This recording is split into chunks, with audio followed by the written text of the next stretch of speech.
That's a good segue, I think, with what you just talked about. So thank you for introducing my first slide. So I'm Philippe Rolshausen. I'm trying to do two things. I'm trying to decrease my carbon footprint and increase my Twitter footprint. So if you want to follow me here, I promise I won't follow you. I have that challenge with my graduate student, like she has more followers than I do, and so I'm trying to catch up with her.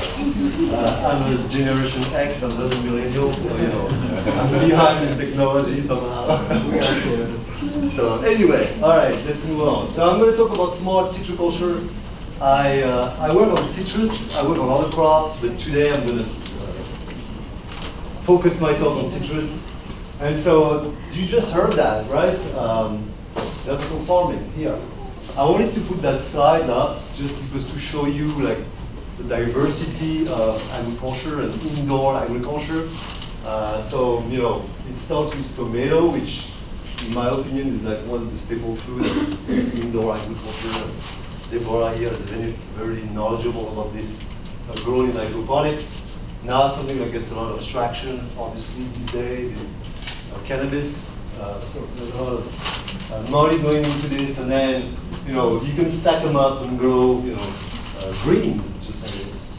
But there's other alternatives to that, or other crops that you can grow. For instance, mushroom is a good one, and also salads here in tunnel farming. So they all have a common denominator. All those crops, it's you maximize your footprint, you maximize your acreage, you increase the productivity per acre or per square foot, however you want to look at it. So you know, high density planting is something that would be very simple. So this was really developed very well for annual cropping system. But I work with perennial crops, trees, and you don't see that much with trees. So this is why I wanted to put that slide. It's my segue to my next slide. If you want to change it. So now they are starting to move into trees, growing trees under net houses. So here you see one. This is blueberries. This is in California, California grower. They've been doing this quite extensively. This is cherry done in Michigan. Here this is apple and grapes, and sometimes they also use different color shading because they're starting to play with the wavelength of the sunlight. So there's a lot of potential in this. And again, here you maximize your land field. So this is one thing that they're trying to do. But there's also other advantages to this. For instance, you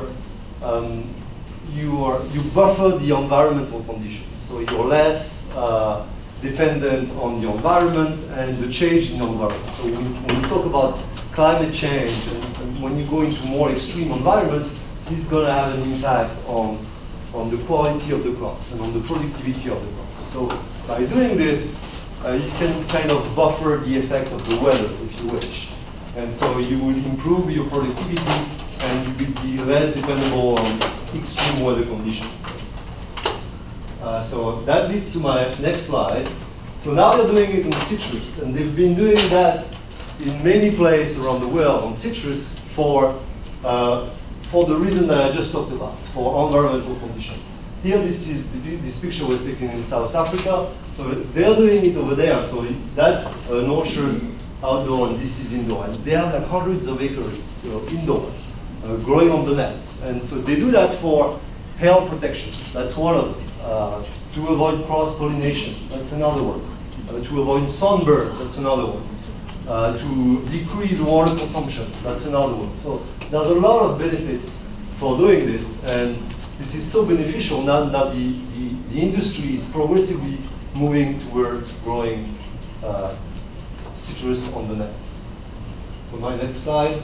So you see this is what it looks like indoor. So you have, again, a very high density planting. This can only work with high density planting, and it can only work with high cash crops. So crops that do not generate a lot of revenues, you cannot do that just because you have upfront investment costs that are huge to build this type of a structure. So it has to generate a lot of revenues in order to be profitable.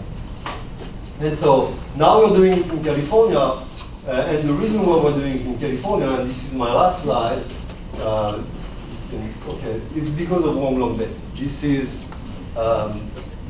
citrus Wong-Long-Bay will do that to citrus orchard. This is what's good. This picture was taken in Florida, and you see what it does to citrus production. That was the way of living in Florida, and this is not anymore because of this particular disease.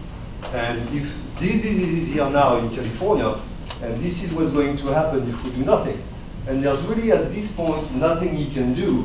Research is on the way to breed resistant variety or to discover a new antimicrobial and that type of research. But as of now, there's pretty much nothing they can do. They can spray insecticide.